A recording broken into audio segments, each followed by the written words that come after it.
Hanuman, Lavkush, Sawarmal, Shubham, Dhanraj, Manoj, Rakesh, CM Saini, अंकुश, Asaram, Aryan, फोरूलाल, very good. इतने लोगों के नाम लेंगे हम। तो आ जाइए देखिएगा, अपने माल का 1/3 भाग 12% के लाभ पर, तो 1/3 गुना 12 लाभ है तो प्लस, फिर 1/4 भाग 20% की हानि पर, 1/4 गुना 20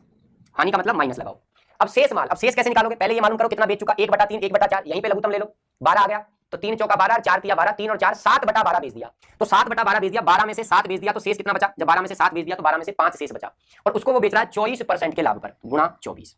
गुणा में 24 लाभ है तो प्लस। चलिए ये 3 से आपका 4 टाइम कट गया, ये 4 से आपका 5 टाइम कट गया, और ये 12 से आपका 2 टाइम कट गया, तो 4 एकम 4 माइनस 5 एकम 5 प्लस 5 दूनी 10, तो प्लस का 14 माइनस का 5, तो प्लस का आ गया 9, तो पूरे सौदे में 9% प्लस में आया है, तो हम लिखेंगे हो गया प्रॉफिट, और यही हमारा क्या है आंसर है, यही हमारा क्या है आंसर है। ठीक है, बिल्कुल सभी ने सही जवाब दिया, बहुत बढ़िया, शानदार। चलिए क्वेश्चन पढ़िए और जवाब दीजिए। अंधेरा हो गया, लाइट गई, हानि पर बेचता है, शेष भाग कितना बचा 1/3, इसको हानि पर बेच रहा है, हमने मान लिया x% की हानि पर बेच रहा है यानी माइनस, पूरे सौदे में उसको 6% का प्रॉफिट हो रहा है, तो बराबर में आ जाएगा 6, और प्रॉफिट है तो कौन सा चिन्ह आएगा प्लस, प्लस को दिखाते नहीं है, अगर यहाँ लॉस बोलता तो यहाँ माइनस का चिन्ह साथ में लगता। ठीक है, आ जाइए, तो 3 पंजू 15, 5 दुआ 10, माइनस का x/3, इधर आपका 6 चल रहा है, ये माइनस का x/3 उधर जाके प्लस का हो जाएगा, 6 इधर आके माइनस का हो जाएगा, 10 में से 6 चले जाएंगे 4 आ जाएगा, 4 तिया आ जाएगा 12, तो फिर शेष भाग को वो 12% की हानि पर बेचे देगा। मुझे बताइए क्या चीजें आसान नहीं है क्या, ये जितने भी लोग वीडियो देख रहे हैं यहाँ पर अभी, एक बार मैं भी देख लेता हूँ कि क्या चल रहा है यूट्यूब पर, एक बार हम भी देख लेते हैं यूट्यूब पर। ये भागों में नहीं दी, इस बार आपको चीजें भागों में नहीं दी, इस बार आपको सारी चीजें जो है किसमें दे दी, रेशो में दे दी, अनुपात में दे दी। अब आ जाओ देखो कैसे करोगे, ध्यान से देखो, वस्तुओं के क्रय मूल्य का अनुपात दिया है आपको 1:2:3 और अनुपात में आपको दिया है 4, ये रेशो दिया है। ठीक है, मैं थोड़ा सा इधर लिखता हूँ, दोनों तरीके से बताऊंगा, 1:2:3:4, यानी पहली वस्तु का क्रय मूल्य 1 है, दूसरी का 2 है, तीसरी का क्रय मूल्य 3 है और चौथी का क्रय मूल्य 4 है, तो टोटल वस्तुएं कितनी हो गई, टोटल वस्तुएं हो गई हैं 10, 4 और 3 7 और 2 9 और 1 10। ठीक है, अब कह रहा है पहली वस्तु को 10% के लाभ पर, तो गुणा कर दो, 10 लाभ के लिए प्लस आता है, दूसरी पर 15% का लाभ, दूसरी को 15, 2 से 15 को गुणा कर दो, लाभ के लिए प्लस आता है, तीसरी पर 12% की हानि, 12 से गुणा कर दो, इसको हानि के लिए माइनस आता है, चौथी वस्तु पर 20% की हानि, गुणा कर दो, हानि के लिए माइनस आता है। पूछा है पूरे पर कितने परसेंट लाभ हानि, तो टोटल वस्तुएं 10 है, तो पूरे पर कितने परसेंट की लाभ हानि मुझे नहीं मालूम होगा, लाभ है कि हानि है, मैंने मान लिया पूरे सौदे में अगर लाभ होता है तो x% का होगा, हानि होती है तो x% की होगी। ठीक है, चलिए तो 10 एकम 10, 15 दुआ 30, 12 तिया 36 और 20 चौका 80, और बराबर में आपका चल रहा है 10x। अगर आप डॉक्टर या इंजीनियर बनना चाहते हैं तो इस, और बराबर में आपका चल रहा है 10x, प्लस का 40 माइनस का 80, तो माइनस का 40 बच गया इधर, और माइनस का 36 माइनस का हो गया 76, किसके बराबर चल रहा है 10x के। जब ये 10 आप यहां से हटोगे तो 10 का यहां क्या लग जाएगा, भाग लग जाएगा, तो यहां से x की वैल्यू आपकी आ गई -7.6, और माइनस किसको रिप्रेजेंट करता है, हानि को, तो आप कहोगे सौदे में 7.6% की हानि हो गई, 7.6% की सौदे में क्या हो गई, हानि हो गई। अब आप कहोगे सर इसको फ्रैक्शन में बनाकर बता दो, वैसे अभी आप भागों में करा रहे थे, तो देखो भागों में कैसे बनाते हैं, 1:2:3:4, यही तो थे रेशो, तो टोटल कितना है 10, तो ये 10 में से कितना है 1, ये 10 में से कितना है 2, ये 10 में से कितना है 3, ये 10 में से कितना है 4, और इनको आप गुणा कर दोगे, इसको 10 से, इसको किससे गुणा करोगे 15 से, इसको किससे गुणा करोगे आप 12 से, इसको किससे गुणा करोगे आप 20 से, ये दोनों हानि है तो माइनस आ जाएगा, ये लाभ है तो प्लस, और इससे टोटल सौदे का लाभ हानि परसेंट आ जाएगा। तो बात वही है, अगर मैं आपसे कहूँ 10 आप एलसीएम ले लो, तो ये 10 एलसीएम का जब बराबर में इधर भेजोगे तो इधर ही तो आएगा 10, तो बात एक ही है, कैसे भी कर लो किसी चीज को, आना जाना वही है, आना जाना वही है। बताइए समझ में आया, चाहे आप रेशो को, अनुपात को भागों में कन्वर्ट कर लो, या फिर रेशो दिया 1 2 3 4 तो टोटल हो गया 10, ऐसे कर लो, आपकी मर्जी है, कैसे भी आप सवाल को बना सकते हो। बोलिए कोई प्रॉब्लम किसी को, प्रॉब्लम, 10 कैंडिडेट के नाम लेंगे, नहीं तो नाम लेने में रह जाएंगे। आ जाइए, तो 3 मकान है बंदे के पास, 3 मकान खरीदे, पहला, दूसरा और तीसरा। अब क्या कहा है, दूसरा मकान पहले से दुगनी कीमत पर है, इसकी कीमत इससे दुगनी है, अगर इसकी कीमत 1 है तो इसकी कीमत कितनी होगी 2 होगी, ये 1 रुपए में खरीदा तो ये 2 रुपए में खरीद लिया, और तीसरा मकान दूसरे से दुगनी कीमत है तो 2 का दुगना 4, यानी 3 मकान खरीदने में बंदे ने कितने रुपए खर्च कर दिए, टोटल 7 रुपए खर्च कर दिए तीनों मकान खरीदने में। अब चला बेचने, पहले और दूसरे को तो 20% के लाभ पर बेच दिया तो गुणा 20, इसको भी गुणा 20, ये लाभ है तो प्लस, ये लाभ है तो प्लस, लेकिन तीसरे में बंदे ने घाटा खा लिया 10% का माइनस। अब आपको ये बताना है कि इस पूरे सौदे में, पूरा सौदा तो 7 रुपए का था, 7 रुपए गए थे उसकी जेब में, तीनों मकान में, इस पूरे सौदे में 7 रुपए पर उसको कितने परसेंट लाभ आनी हुई, तो हमें नहीं मालूम, हमने मान लिया x% हुई, प्रॉफिट है तो x%, लॉस है तो x%, x का मान प्लस में आया तो प्रॉफिट कह देंगे, माइनस में आया तो लॉस बोल देंगे। ठीक है, तो 20 दुआ 40 प्लस का 10 चौका 40 माइनस का ये तो कट गया, इधर बच गया 20, तो 7x की वैल्यू 20 आ गई। x का मान निकालना है, 7 से इसको काटेंगे तो 7 दूनी 14, कितना बच गया 6, 2 सही 6/7% प्लस आया है, इसलिए आप बोलेंगे प्रॉफिट, इसलिए आप क्या बोलेंगे प्रॉफिट बोलेंगे, और यही हमारा क्या है आंसर है, यही हमारा क्या है आंसर है। ठीक है, कोई प्रॉब्लम किसी को भी होनी नहीं चाहिए। तो 15,000 बोल रहे हैं, वही तो सवाल है। आ जाओ, कह रहा है 2/3 भाग तो 5% के लाभ पर बेच दिया, ठीक है भाई, तो 2/3 पर तो ये लाभ हो गया, और शेष भाग 3 में से 2 बेच दिया तो 1/3 बचा, इसको 2% की हानि पर बेच दिया, तो टोटल सौदे में लाभ हानि का परसेंटेज निकालो, 5 दूनी 10, 10 में से 2 गया तो कितना बचा 8, 8/3, 8/3% का पूरे सौदे में प्रॉफिट हो गया, ठीक है, 8/3% का पूरे सौदे में प्रॉफिट हो गया। जबकि सवाल कह रहा है कि 400 का प्रॉफिट हुआ है, तो माय डियर 8/3% की वैल्यू, ओरिजिनल वैल्यू आपको सवाल में 400 दे रखी है, कितने के मल्टीपल पर बैठा है, भाग लगा दो इसका, 8 पंजे 40, 50 दिया 150, 150 का मल्टीपल है। अब आपसे कहा कि भाई पूरे सामान का क्रय मूल्य बता दो, टोटल का। अब हम जानते हैं टोटल होता है 100%, तो 100% भी 150 का ही मल्टीपल होगा, होगा कि नहीं होगा,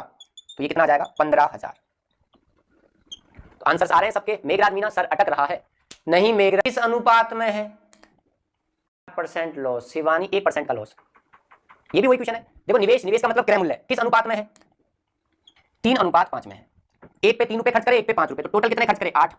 अब कह रहा है पहले निवेश को तो 15% लाभ पर बेच रहा है, गुना 15, दूसरे पर 10% की हानि, गुना 10, हानि के लिए माइनस, टोटल पर कितना होगा हमको नहीं मालूम, x 45 माइनस 50, 8x, माइनस का 5 आ गया, 8 का भाग लगाओगे, माइनस का 5/8, तो क्या कहोगे, माइनस का मतलब क्या होता है हानि, तो 5/8% की हो जाएगी हानि, हानि हो जाएगी। चलिए बिल्कुल सही कहा, ठीक है।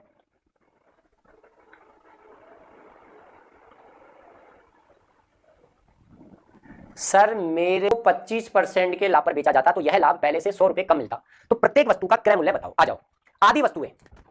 आधी वस्तु का मतलब तो 1/2 होगा, ये तो बेच दी 20% के लाभ पर, पहले तो वो टुकड़ों में बेच रहा है, तो देखते हैं अगर वो आंशिक रूप से अगर वस्तुओं को बेचे तो उसको सौदे में कितना लाभ होगा, तो आधी 20% के लाभ पर और बाकी आधी 40% के लाभ पर, तो डायरेक्ट लिख दूं, ये 10 टाइम कट जाएगा, ये 20 टाइम कट जाएगा, तो आ जाएगा 30%, 30% का प्रॉफिट हो जाएगा अगर वो आंशिक रूप से बेचता है। लेकिन सवाल में कहा कि अगर वो सबको एक साथ बेचता है तो 25% का ही लाभ होता है, अगर वो आंशिक रूप से बेचे तो 30% का लाभ, लेकिन सबको एक साथ बेचे तो 30 की जगह फिर 25% का ही लाभ हो रहा है, तो उसको तो आंशिक रूप से बेचने में फायदा हो रहा है, एक साथ बेचने पे तो 25% ही हो रहा है, कितने परसेंट का नुकसान हो रहा है, 5% का, 5% कम मिल रहा है उसको, सवाल कह रहा है 100 रुपए कम मिल रहे हैं, तो 5% की वैल्यू 100 दे रखी है, कितने के मल्टीपल पर है, 20 के मल्टीपल पर, ठीक है। या ऐसे कर लो, 1% की वैल्यू कितनी आएगी, 1% की वैल्यू आएगी 20।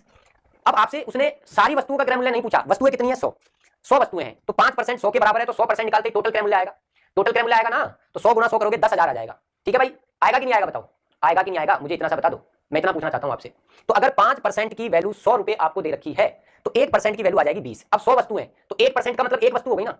1% का मतलब एक वस्तु हो गई ना, अगर 100 वस्तुएं हैं तो 1% का मतलब एक वस्तु हो गई ना, और वो एक ही, प्रत्येक वस्तु का मतलब एक ही वस्तु, एक ही वस्तु, और 100 वस्तु है तो 1% का मतलब एक वस्तु, 1% का मूल्य 20 रुपया है, तो ये 20 रुपये आपका क्या है आंसर है, ये 20 रुपये आपका क्या है आंसर है, ठीक है। समझ में आया, आइएगा नेक्स्ट क्वेश्चन की ओर कदम बढ़ाते हैं, आगे चलते हैं, कदम बढ़ाते चलते हैं, ऐसे ही कदम बढ़ाते चलेंगे। 50, चलिए नाम ले लिया हमने जिन्होंने शुरू में आंसर दिए। आइएगा, टोटल 50 पेन खरीद कर लाया है 50 रुपए में, ठीक है, 40 पेन बेच दिए 5% के आने पर, 40 पेन बेच दिए तो बचे कितने, 40 बेचे 10 बेचे, रेशियो निकाल लो आप तो संख्या का 4:1। ओरिजिनल वैल्यू पर काम ही मत करो, क्योंकि आपको मुझे एक चीज बताओ, इस सवाल में आंसर परसेंटेज में देना है ना, तो मैं आपको कई बार कह चुका हूं कि जब हमें आंसर परसेंटेज में देना हो तो संख्या हमारी खुद की हो सकती है, हम कोई भी मान सकते हैं, बस कंडीशन उसकी होनी चाहिए। संख्या आप अपने मन से कुछ भी मानकर चलो, बस करना वही है जो उसने सवाल में कहा है, ठीक है। आरजू चौधरी 70 बोल रहे हैं और सबका 50 आया, मनकेश का भी 70 आया है। आइए, तो 50 में से 40 पेन बेचे पहले, बचे कितने 10, तो 4:1, टोटल 5 हो गए। अब क्या कह रहा है ध्यान से सुनना, 40 पेन तो 5% की हानि पर, तो गुना 5, हानि के लिए माइनस, शेष पेन को कितने परसेंट के लाभ पर बेचे, आपको ये बताना है, ये एक है, इसको कितने परसेंट के लाभ पर बेचे, हमने मान लिया x% के लाभ पर प्लस, और कुल सौदे में 10% का लाभ, यानी 5 पर वो 10% का लाभ कमाना है, तो माइनस का 20 प्लस का x, उधर 10 पंजे 50, ये माइनस का 20 उधर जाएगा, प्लस का हो जाएगा, कितना आ जाएगा 70, तो 70% इसका आंसर आएगा। कैलाश सैनी सर मैं लाइव नहीं आ रहा हूं क्या, बिल्कुल आ रहे हो, क्यों नहीं आ रहे हो, तो इसका 40 और 10 पर काम नहीं किया मैंने, अपनी मर्जी से उनका रेशो ले लिया। दिलकुश मीना कह रहे हैं रिपीट कर दो, चलो तुम रिपीट करवा लो, 40 पेन, ठीक है, 5% की हानि पर बेचे लो, तुम 40 से गुना कर दो, हानि के लिए क्या आता है आगे माइनस आता है, शेष पेन 50 थे टोटल, 40 बिक गए, शेष कितने बचे 10, उनको कितने परसेंट के लाभ पर बेचे, इसका लाभ पूछा है मैंने, मान लिया x% के लाभ पर बेचे, लाभ के लिए प्लस, अब टोटल कितना खर्च किया है 50 ना, और टोटल पर कितना परसेंट का लाभ होना चाहिए, सवाल को पढ़ लिया करो, टोटल पर 10% का लाभ होना चाहिए, ठीक है। तो देखो मैंने ये 0 से 0 उड़ा दी, कोई प्रॉब्लम, माइनस का 20 प्लस का x, उधर आपका 50, माइनस का 20 उधर गया, हो गया 70, ये लो 70%, ये लो भाई 1/7 लॉस, शुभम का सबसे अलग। आ जाओ चलो देखो, 1/7 भाग 14% के लाभ पर, 1/7 गुणा 14, ठीक है। अब देखो आगे क्या कहा है, 1/7 बिक गया, अब अगली लाइन में लिखा है शेष भाग का। अब मुझे एक चीज बताओ, जब 1/7 बिक गया तो शेष कितना बचा, 6/7, लाइन यहां पढ़ते, यहां शेष बोल दिया, अभी तक ऐसा क्वेश्चन नहीं दिया था मैंने, थोड़ा चेंज कर दिया लैंग्वेज को। 1/7 बिक गया तो शेष कितना बचा 6/7, इसका आधा, इसका आधा, इसमें 2 का भाग लगाओगे, यानी 1 बटा, तो ये तो होगा आधा, आधा कितना आया 2 तिया 6, 3/7, तो शेष भाग कितना 3/7, शेष भाग का आधा, शेष भाग है 6/7, उसका भी आधा, तो 3/7, 3/7, उसको 7% की हानि पर माइनस, और जो शेष भाग बचा है, शेष कितना बचा 3/7 ही तो और बचा, ये तो बचा 3/7 ही, उसको क्रय मूल्य पर ही बेच रहा है। तो मेरे को एक चीज बताओ, किसी वस्तु को तुम जितने रुपए में खरीद कर लाए हो उसको तुम उतने में ही बेच दो तो उस पर क्या लाभ हानि कुछ होगा क्या? तुम कोई ये मारकर मैं 10 रुपए में खरीद कर लाया, मैं 10 में ही बेच दूं तो मुझे ना लाभ होगा ना हानि होगी। तो इस शेष भाग को तो अगर वो क्रय मूल्य पर बेच रहा है तो इसके पे तो ना लाभ होने वाला ना हानि, तो उसको लिखते ही क्यों हो? लिखो ही मत उसको। तो 7 से 7 कट गया, 7 दूनी 14, ये 2 और ये माइनस का 3 आ गया माइनस का 1, और माइनस किसको दिखाता है? लॉस को दिखाता है। तो इस सौदे में 1% लॉस हो गया, ये आपका आंसर है। ठीक है, तो जो 1% लॉस बोल रहे हैं वो बिल्कुल करेक्ट है, उनका आंसर एकदम सही है। तो प्यारे दोस्तों, आज हमारा ये टाइप हमारा खत्म हुआ जिसमें हमने पढ़ा